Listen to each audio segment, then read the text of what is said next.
Jeff Johnson, Senior Pastor, First Baptist Del Rio. Thank you for allowing me to come today.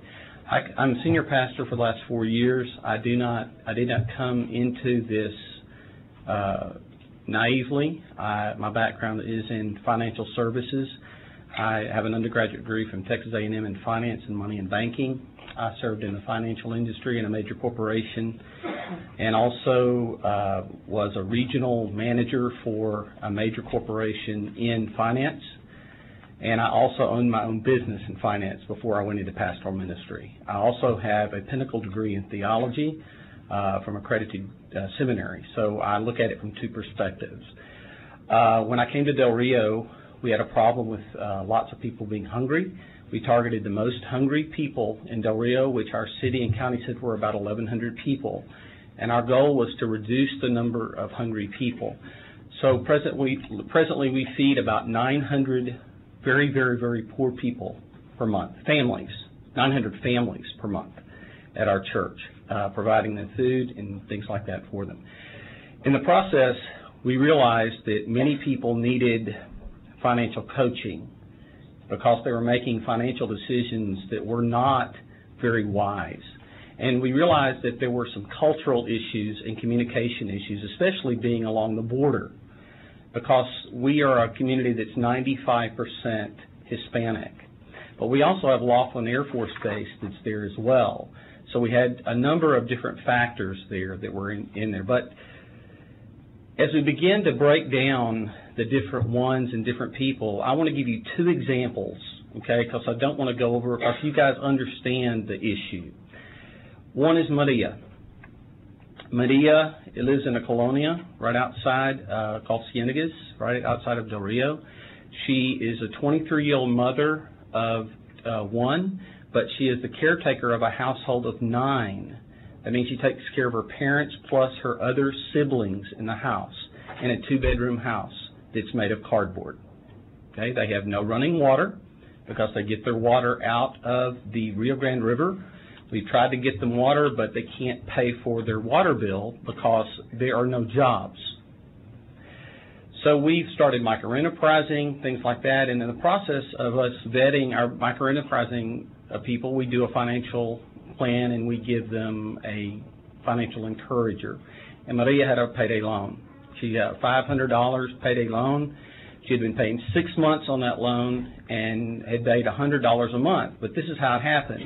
She said, she told her encourager, who subsequently told me, that we went in and I only had $400 of the $500 I owed. And they said, oh, well, that's okay. All we really need from you is $100 this month. And that was the fee.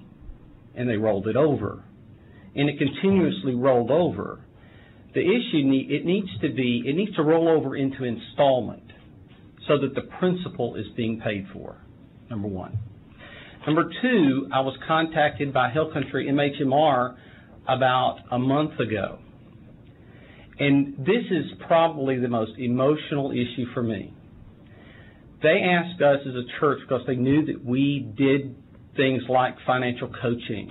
And I still have my license as a financial analyst. I keep it. And they asked us if it was legal for people who are payday loan people to come solicit mentally handicapped people on the day that they get their Social Security check. I said, I don't know. I said, I don't know. So I checked into it, and because this group is under no regulation, the ethical rules that apply to normal financial institutions don't apply. And so we have people documented who come over and solicit people who have very difficult times making decisions at all in life, who are taking government Social Security checks and they're loaning people these payday loans on them. Little girl was happy that somebody thought enough of her to give her $40 on her SSI check. Now she's in debtor's prison. Can't get out until she pays her debt. What do you mean, debtor's prison? She can't get out until she pays her debt. Get out of what? Of her debt. I mean, she can't get out of her debt because she doesn't understand it. She's not locked up somewhere. Yeah, I'm being figurative. I'm sorry. Thank you. But not literally. But I mean, I'm sorry, but from a legalistic standpoint, you're right. But from a moral standpoint, speaking as a pastor, she's in debtor's prison. She does not have the mental capacity to understand these regulations. A lot of them can't read. I'm going to have to ask you a question. Who in the heck, what company, if you got it documented, you could tell me the name of the company? I will not at this hearing, but I will send you the documentation, and I will send you the lady who contacted us from Hill Country MHMR, and they ended up, she asked me what to do, and I said, well, kick them off your property. Okay, I just want to clarify that. So you can't, under oath here, give me the name of the company because you're not definitely sure they're doing that? No. I'm positively sure. I just don't know the names of them. She does. Okay, thank you. Okay, so I can tell you under oath that they're doing it. I just don't know the specific names of the ones that are doing it. We respectfully ask you to provide that information. I will do it, and I will do it, and I will send it. I don't think the majority of these corporations are doing that.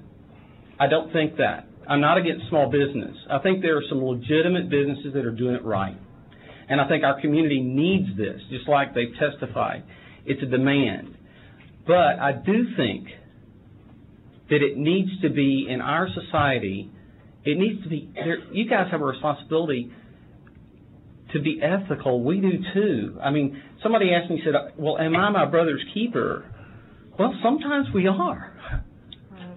And as a civil society, we need to be that way. I apologize for making a remark from a preacher's standpoint and not a legal one about debtor's prison, but I'm very passionate about this, and I hope and pray that we can work something out to where we can have small business. It'll be fair to the lender, and it will also be fair to the borrower. Thank you, Dr. Johnson. That's what we're striving for. If any questions, members? Representative Vesey? I spoke a little bit earlier about a loan program in San Francisco where they're charging 18% interest for people that need loans, and in Britain they have a social loan program. Do you know, or is your church, or do you know of any churches that are maybe using some of their money to, so that way if she needed some money, instead of having to go to the payday lender, she could, come talk to her pastor and get $100 or get $200, right. $500. We have a program of non-interest loans up to $100 at our local church. Good. And you have to be qualified for that. Yes, we do. Now, I don't know about San Francisco, but we do provide that. And we have financial encouragers where we have the pool of money. And then that pool of money stays the same because we develop a relationship with them. And of the people we've loaned $100 interest-free, 100% of them have paid it back. What's your criteria and qualification? Our criteria is just like anybody else. We need to know, if you have any work, we need to see where your financial statement is. You got to go through financial coaching for a period of time, the entire duration of the loan. And if you don't know how to read, we teach you to read so that you can understand things. If you don't know how to understand things in English, we will help you understand them in English or provide an interpreter for you to do that. You're doing some financial literacy, too? Absolutely. Good. It's required. That's why some of the people do not qualify. Because I know the first round we did 15 people and only 5 people really qualified for our program because they were unwilling to go through the process of having a coach be with them for the duration. Wow. Well, I think that's... well, it's not our model. I mean, you'll see other pastors here that have the same model. Absolutely. We're really trying to set up the plate. Doing that. Yes, sir. Dr. Johnson, is your church trying to replicate this program through We other churches are, throughout the state? and in fact, we are part of the Baptist General Convention of Texas, and Susie Painter is our leader in this, is helping us understand as churches how we can be part of the solution instead of part of the problem. Okay. And so they've been very helpful in coaching us. A gentleman by the name of Gerald Davis, I think Gerald is here, back there, is one of our coaches and is setting that up for us. So, yeah, we're learners. Thank you, and safe travels back to Del Rio. I know. We're going to hold the border down for you guys. Thank you.